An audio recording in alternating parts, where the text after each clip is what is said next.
समाज सुधार अभियान के तहत गोपालगंज पहुंचे सीएम नीतीश ने मिंच स्टेडियम में जीविका दीदियों से की बात, शराबबंदी को बताया सफल।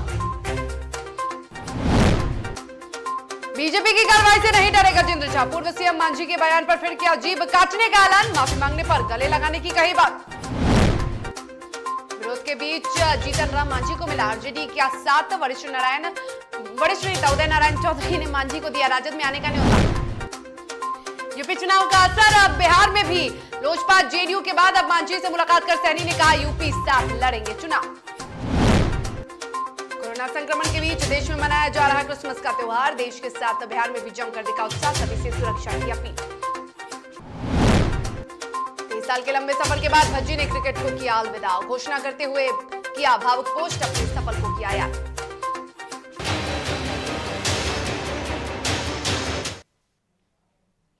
नमस्कार, आप देख रहे हैं डीटीवी भारत, मैं हूं आपके साथ शर्मिला चौहान।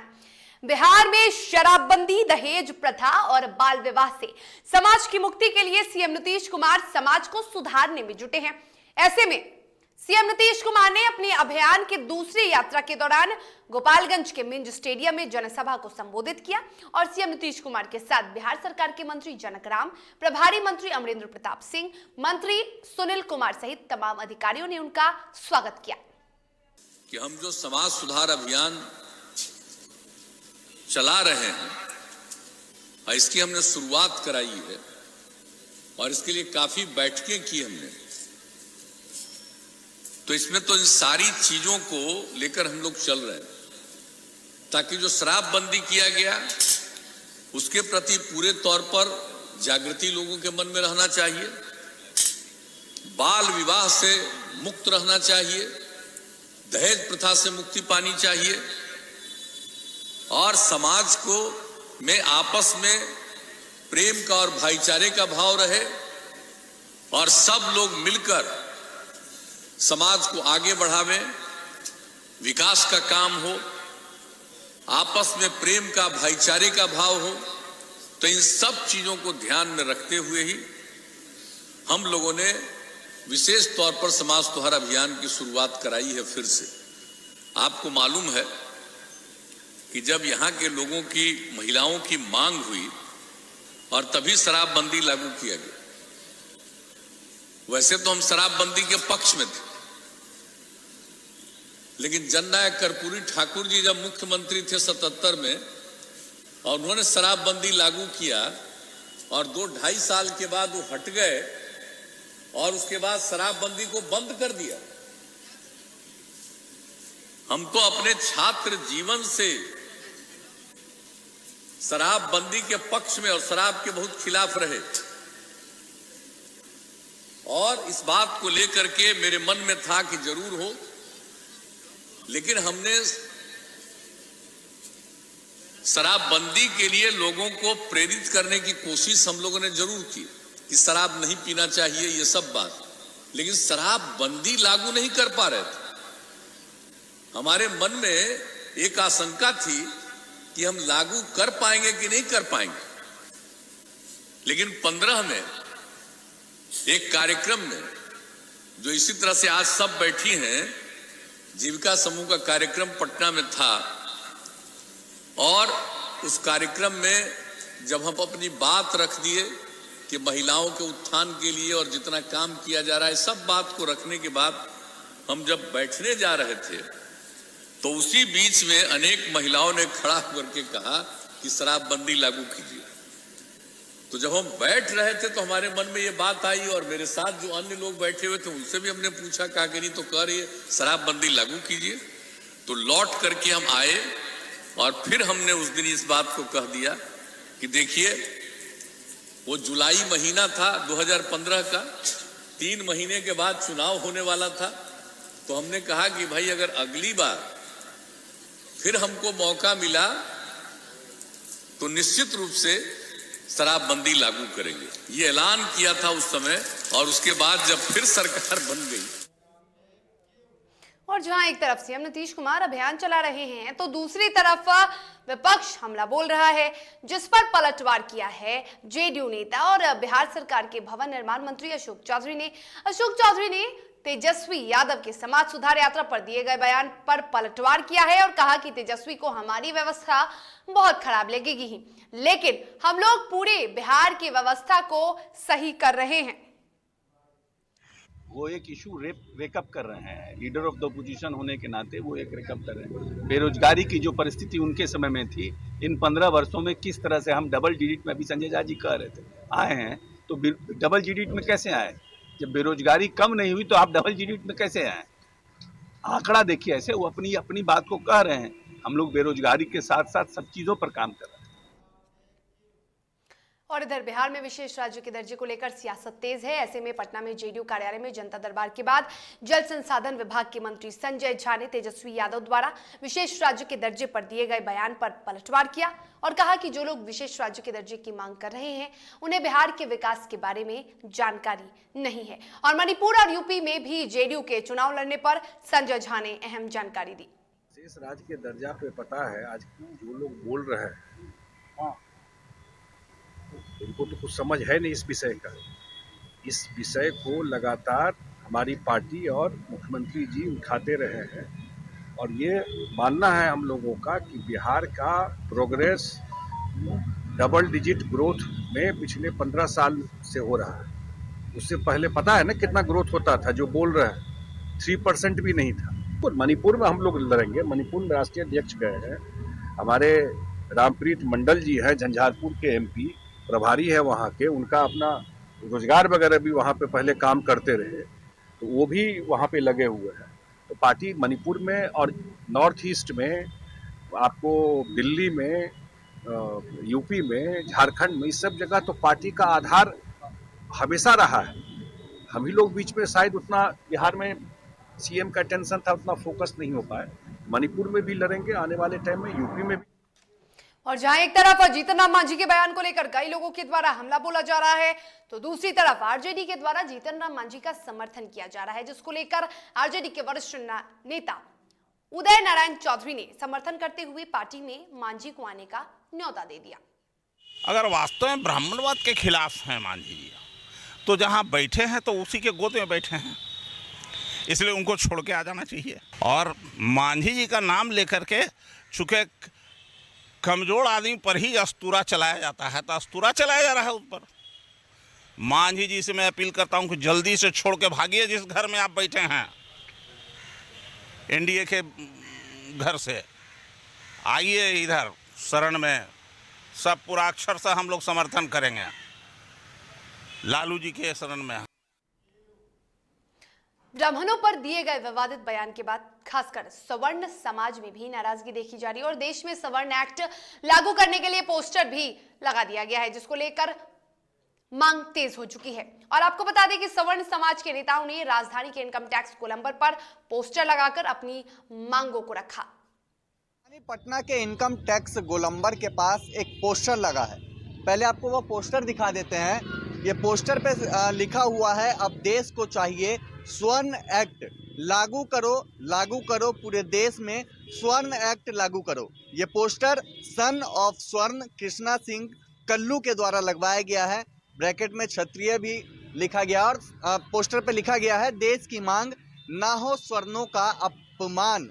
और इस पोस्टर पे दो तस्वीर भी आपको दिखेंगी। जीतन राम मांझी हैं, पूर्व मुख्यमंत्री बिहार के। राम का अपमान इन्होंने किया है और इस पोस्टर में राम की पूजा कर रहे हैं। ठीक इसके नीचे एक और तस्वीर है, जीतन राम मांझी की तस्वीर है। इस तस्वीर के नीचे लिखा है ढोंगी बाबा। इस तरीके से जीतन राम मांझी विवादित बयानों के चक्कर में इस वक्त फंसे हुए हैं। उसके बाद ये पोस्टर लगना पटना में लाजमी है। इस पोस्टर को लगवाने वाले कृष्णा सिंह कल्लू जी भी हमारे साथी हैं। इस पोस्टर को लगवाया है, क्या मकसद है? पूरे देश में जिस तरीके से स्वर्ण के ऊपर जो अत्याचार हो रहा है, जैसे कि बिहार में बिहार के पूर्व मुख्यमंत्री जीतन राम मांझी जी के द्वारा जो ब्राह्मणों के ऊपर जो आपत्तिजनक शब्दों का प्रयोग किया गया है, सिर्फ और सिर्फ ये ब्राह्मण लोगों का नहीं है, ये पूरे स्वर्ण समाज के मुंह पे तमाचा इन्होंने मारने का कार्य किया। देश में जिस तरीके से SC ST लागू है, उसी तरीके से देश के प्रधानमंत्री आदरणीय श्री नरेंद्र मोदी जी से मेरा यह आग्रह है कि पूरे देश में स्वर्ण एक्ट लागू होना चाहिए। अगर कोई भी एससी एसटी का व्यक्ति किसी भी स्वर्ण समाज के एक व्यक्ति को अगर फंसाना चाहे बिना कुछ किए हुए, गाली गलौज तो दूर की बात, अशब्द तो दूर की बात, किसी भी मामले में उसको फंसा दिया जाएगा। जिस तरीके से मांझी जी के द्वारा जो आपत्तिजनक शब्दों का प्रयोग किया गया, उस पर कोई कार्रवाई नहीं। बीजेपी को मांझी जी का दोहरा चरित्र नहीं दिख रहा है। एक तरफ राम की पूजा कर रहे हैं, दूसरी ओर आपत्तिजनक बयान दे रहे हैं। बिल्कुल भारतीय जनता पार्टी स्वर्ण विरोधी उन्होंने दर्शा दिया है। मांझी जी के ऊपर उन्होंने कोई कार्रवाई नहीं की। क्या उनके सहयोगी दल नहीं है वो? उनके ही पार्टी के एक वक्ता ने जिस तरीके से उनके ऊपर जो टिप्पणी की, ठीक है, वो टिप्पणी के लिए हक नहीं है उन्हें बोलना। बहरहाल उन्हें शोकआउट नोटिस किया, पार्टी से निकाला। ये अपने आप में दर्शाता है कि भारतीय जनता पार्टी स्वर्ण के हित के लिए कार्य नहीं करती है। स्वर्ण से सिर्फ उसको वोट चाहिए। तमाम यूपी जो उत्तर प्रदेश में चुनाव होने वाले हैं, वोट स्वर्ण समाज का किसी भी भारतीय जनता पार्टी के पक्ष में न जाना चाहिए। और पटना में शुक्रवार को वीआईपी सुप्रीमो मुकेश सहनी ने बिहार के पूर्व सीएम और हम के सुप्रीमो जीतन राम मांझी से मुलाकात की, जिसके बाद उन्होंने मीडिया से बातचीत की और कहा कि मांझी हमारे अभिभावक हैं और उत्तर प्रदेश में जो चुनाव होने वाला है उस चुनाव में एक तरफ मांझी और दूसरी तरफ सहनी यदि साथ लड़ेंगे तो बहुत अच्छा होगा।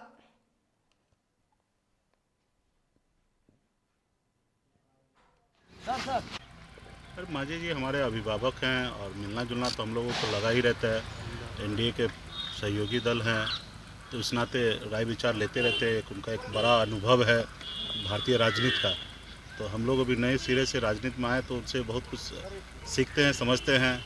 तो उसके लिए मिलना जुलना हम लोगों का आपस में चल रहा है। और यूपी उत्तर प्रदेश आपको पता है चुनाव है अगले साल, तो उस पर भी हम लोग काम कर रहे हैं। तो हम लोग चाहेंगे कि उत्तर प्रदेश में जैसे हम लोग बिहार में मांझी जी हम लोग के साथ है, तो इसे उत्तर प्रदेश में भी मांझी जी के साथ हम लोग रहे। चुनाव हाँ, ऐसा सब चीज़ हो रहा है। आने वाले समय में ये सब चीज़ देखने के लिए आपको मिलेगा। और उत्तर प्रदेश में विधानसभा चुनाव की तैयारी जोरों पर है, तो लोजपा रामविलास ने अकेले चुनाव लड़ने का फैसला किया है, जिसके बाद चुराकी पार्टी पर आरोप लग रहे हैं कि चुराकी पार्टी लोजपा रामविलास बीजेपी की बी टीम है। जिन आरोपों को लेकर हमारे सहयोगी निर्भय किशोर ने लोजपा रामविलास के उत्तर प्रदेश के प्रदेश अध्यक्ष मणिशंकर पांडे से खास बातचीत की।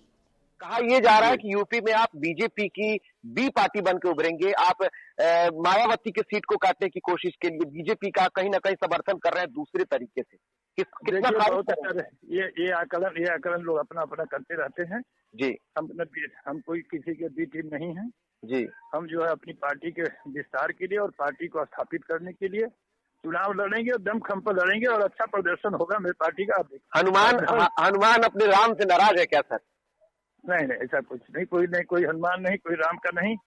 सब अपने अपने दल के सब राम हैं, सब अपने दल के हनुमान। खबरों के सफर में वक्त हो चला है एक छोटी सी ब्रेक का। ब्रेक के बाद खबरों के साथ जल्द हाजिर होंगे।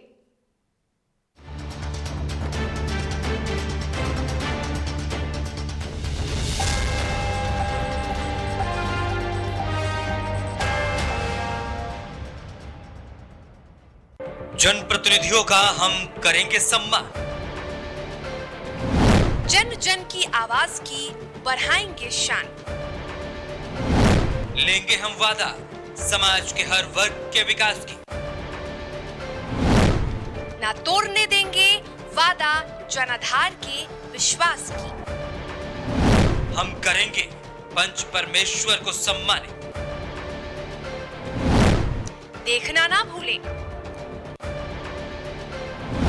29 दिसंबर को दोपहर 12 बजे से शाम 6:30 बजे तक पंच परमेश्वर सह बिहार श्री सम्मान, सिर्फ और सिर्फ डीटीवी भारत पर। हम भरत शर्मा व्यास डीटीवी भारत के पूरा परिवार अपना श्रोता बंधु लोग के प्रणाम करतनी।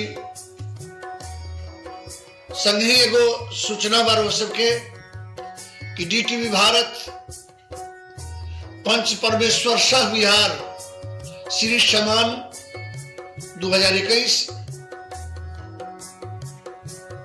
के करावल जा रहल बे में बहुत अच्छा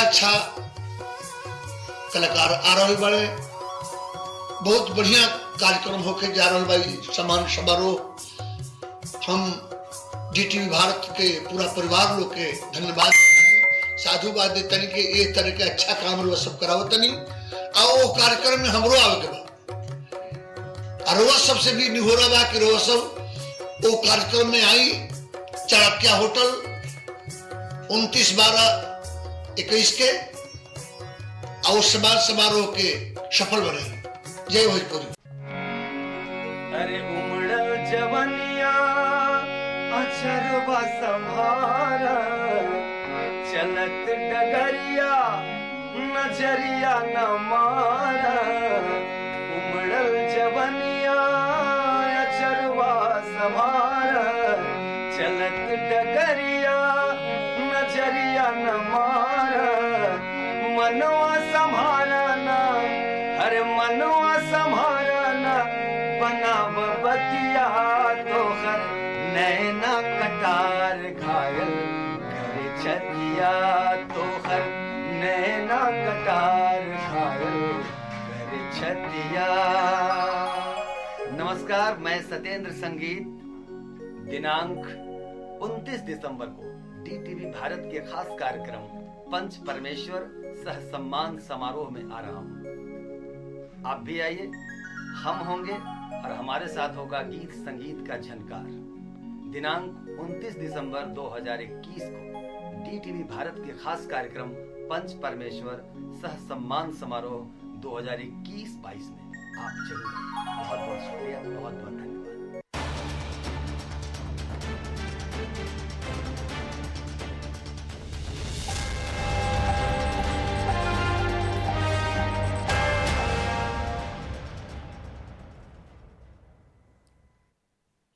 ब्रेक के बाद एक बार फिर से आप सभी का स्वागत है। खबरों में आगे बढ़ेंगे, बात करेंगे समस्तीपुर की।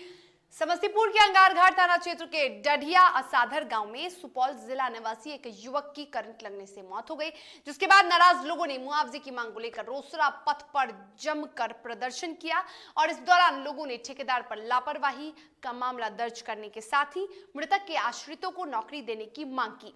प्रदर्शन की सूचना मिलने के बाद मौके पर थानाध्यक्ष पहुंचे और उन्होंने लोगों को समझा बुझाकर मामले को शांत कराया। सर, शिवाजी नगर रोसड़ा में बिजली का काम कर रहे थे, इसके कारण लमसम कल 1-1:30 बजे के लमसम में 11,000 से टक्कर लग गया और हम लोग की जानकारी हुई। उसके बाद हम लोग गए और समस्तीपुर अस्पताल में भर्ती किया, उसके बाद मृत्यु हो गई। बेतिया में बीते 9 दिसंबर को हुई मारपीट में एक व्यक्ति की इलाज के दौरान मौत हो गई। मौत पर गुस्साए परिजनों ने बैरिया थाना पर पक्षपात का आरोप लगाते हुए थाने के सामने शव को रखकर प्रदर्शन किया। वहीं परिजनों ने बताया कि जमीन संबंधी विवाद को लेकर प्रदीप शाह से मारपीट हुई और मारपीट में सुरेश शाह को गंभीर चोटें आई, लेकिन इलाज के दौरान उनकी मौत हो गई।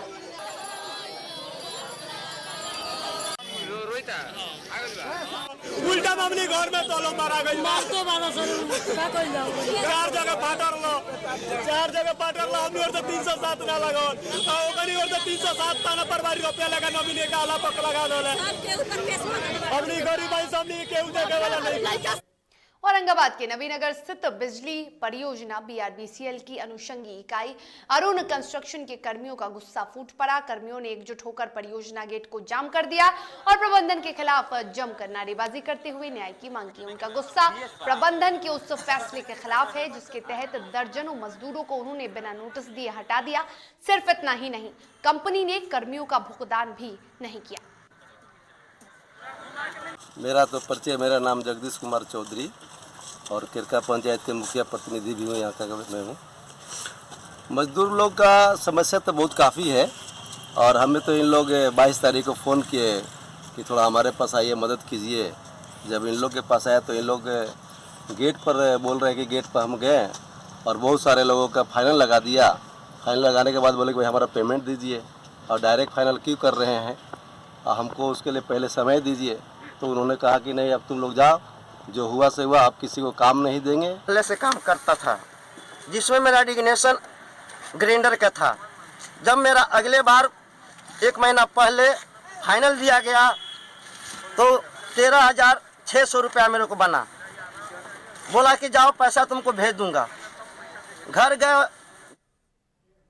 बार में खेलने के दौरान अगवा किए गए 2 साल के आदित्य राज को पुलिस ने नालंदा जिले से बरामद किया है। इस मामले में 3 लोगों को पकड़ा गया है, जिसमें आरोपी बच्चे का रिश्तेदार बताया गया है। इसके लिए आरोपियों ने 10 लाख रुपए की डिमांड आदित्य राज के परिजनों से की थी। दौरान दोस्तों के बाद दीपक कुमार, मिथिलेश और मनीष दोनों ने अपहरण करके और सबसे पहले तो ले गया गोदी को बैठा कर, उसके बाद बच्चा को दोनों छोड़ने गया। दीपक और मनीष वो 4 लाइन पर दिया, बच्चा लेकर नूरसराय चला गया। वो मुंगेर के हवेली खड़गपुर में मोटरसाइकिल चोरी की घटना सीसीटीवी में कैद हो गई। तस्वीरों में साफ देखा जा सकता है कैसे रात के अंधेरे में चोर बाइक पर हाथ साफ कर रहे हैं। वहीं पीड़ित के द्वारा हवेली खड़गपुर थाना क्षेत्र में इसकी घटना की लिखित जानकारी दी गई है।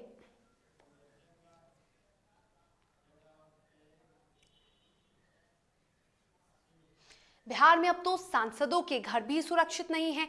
शिवहर के सांसद रमा देवी के मुजफ्फरपुर स्थित घर में चोरों ने चोरी की घटना को अंजाम दिया। घटना के बाद पुलिस महकमे में हड़कंप मच गया। बता दें आपको कि सांसद का ये घर थाने से महज कुछ ही कदम की दूरी पर स्थित है। ऐसे स्थिति में हम सोच भी नहीं सकते थे कि हमारा रूम का भी ताला खोल लेगा, उसके बाद अलमीरा का भी खोल लेगा, और कहीं नहीं खिड़की की मारी टूटा, न कोई को आने का है, कहीं नहीं है। तो पूरा हो गया कि ये अशोक राय, जिसका पिता का नाम है रामगति राय, वो हमारे यहाँ 16-17 बरस से ड्राइवर था और बहुत विश्वास में हम लोग रखे हुए थे। गरीब परिवार से आता था, थोड़ा गरीबों के प्रति हमको ज़्यादा ही स्नेह रहता है। भारी है तो नहीं उठा पाए तो गाड़ी चला के आता, हमारा घर में रख दो, इतना वो जानता था कि कहाँ अलमीरा है, कहाँ क्या है, तो रख देता था, उसको जानकारी में था। और इसने डुप्लीकेट चाबी बनाकर सिंगल पर्सन उसने ये काम किया। छपरा में सारण के जेल अधीक्षक के आवास पर आर्थिक अपराध इकाई की छापेमारी हुई। निगरानी विभाग की टीम बीते कई घंटों से उन्होंने छापेमारी की। आपको बता दें कि मंडल कारा जेल अधीक्षक रामाधार सिंह के सरकारी आवास पर छापेमारी हुई। दरअसल भ्रष्टाचार को लेकर नीतीश कुमार की जीरो टॉलरेंस नीति के तहत राज्य की आर्थिक अपराध इकाई लगातार छापेमारी कर रही है।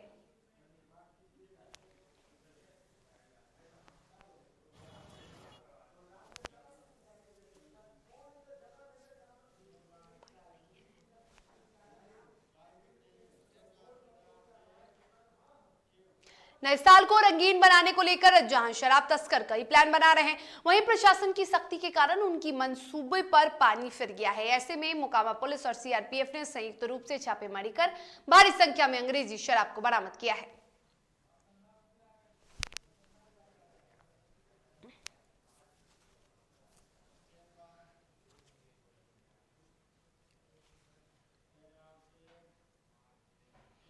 और भागलपुर सुल्तानगंज अंतर्गत प्रखंड मुख्यालय में शराबबंदी को लेकर ग्राम रक्षा दल पुलिस मित्र के द्वारा जागरूकता अभियान चलाया गया, जहां ग्राम रक्षा दल सर पुलिस मित्र के द्वारा शराबबंदी को लेकर प्रखंड मुख्यालय से लेकर कृष्णगढ़ चौक तक जागरूकता अभियान चलाया गया। वहीं स्थानीय थानाध्यक्ष लाल बहादुर ने हरी झंडी दिखाकर जागरूकता रथ को रवाना किया।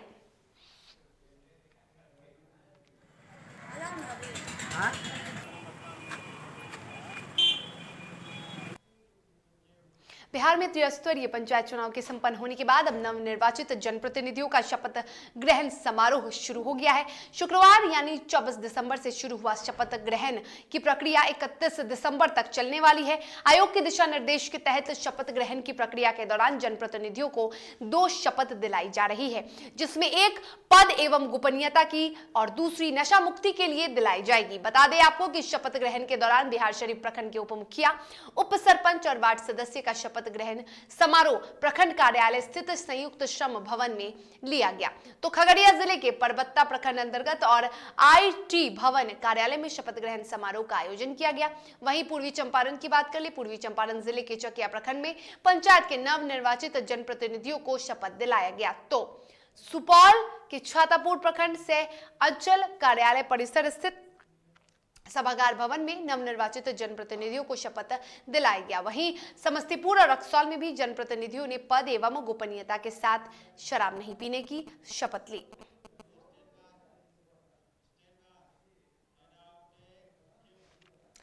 महिला सशक्तिकरण को लेकर दानापुर के भारतीय लोक संघर्ष समिति द्वारा एक भव्य जुलूस का आयोजन किया गया और उस जुलूस में महिला बैंड की महिलाएं बैंड बजाते हुए दानापुर के बाजार से निकली तो लोगों के आकर्षण का केंद्र बन गई।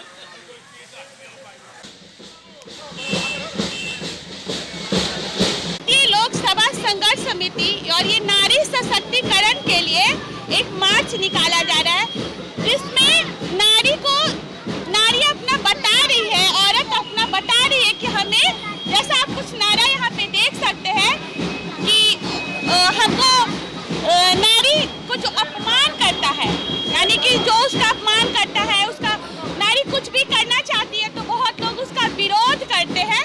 और चूंकि नारी को एक समस्तीपुर में चर्च और गिरजाघरों में क्रिसमस की तैयारियां पूरी हो चुकी हैं और यीशु मसीह के जन्म पर विशेष प्रार्थना होने वाली है। इसको लेकर झांकियां और सजाने संवारने का कार्य अंतिम दौर पर पहुंच चुका है।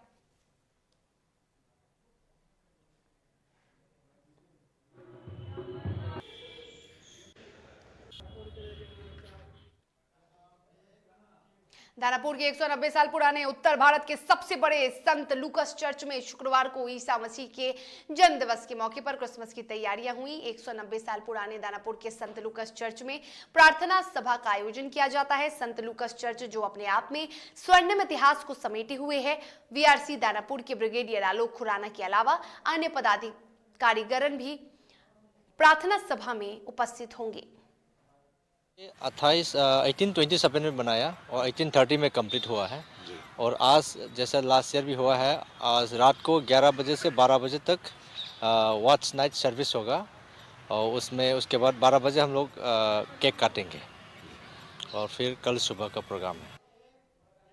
भारत के दिग्गज स्पिन गेंदबाज हरभजन सिंह ने शुक्रवार को अंतर्राष्ट्रीय क्रिकेट से संन्यास का ऐलान कर दिया है। इस बात की जानकारी खुद हरभजन सिंह ने ट्वीट कर दी है और इसके साथ उन्होंने अपने यूट्यूब ब्लॉग पर घोषणा करते हुए भावुक पोस्ट भी जारी किया। वहीं हरभजन सिंह इस दौरान कहा उन्होंने कि सभी अच्छी चीजें खत्म हो जाती हैं और आज जब मैं उस खेल से विदा लेता हूं जिसने मुझे जीवन में सब कुछ दिया है। हरभजन ने आगे कहा कि मैं उन सभी को धन्यवाद देना चाहता हूं जिन्होंने इस 23 साल की लंबी यात्रा को सुंदर और यादगार बनाया। बता दें आपको कि महज 17 साल की उम्र में भज्जी ने साल 1998 में अपना डेब्यू किया था। एक मुकाम आता है जब लाइफ में आपको कुछ कठिन फैसले लेने होते हैं और ज़िंदगी में आगे बढ़ना होता है। मैं पिछले कुछ साल से एक अनाउंसमेंट करना चाह रहा था और उस चीज़ का मैं इंतज़ार कर रहा था कि मैं आप सबके साथ उस मोमेंट को कब शेयर करूं। मैं आज क्रिकेट के हर फॉर्मेट से रिटायरमेंट ले रहा हूं। हालांकि ज़हनी तौर पे मैं रिटायरमेंट पहले ही ले चुका था, लेकिन अनाउंस नहीं कर पाया। वैसे भी पिछले कुछ वक्त से मैं एक्टिव क्रिकेट खेल नहीं रहा था, लेकिन कोलकाता नाइट राइडर के साथ कमिटमेंट की वजह से मैं चाहता था कि मैं आईपीएल सीज़न में उनके साथ रहूं, पर सीज़न के दौरान ही मैंने रिटायरमेंट का मन बना लिया था। चलिए, इसी के साथ खबरों के सफर में फिलहाल इतना ही। तब तक के लिए मुझे दीजिए इजाजत और आप देखते रहिए DTV भारत। नमस्कार।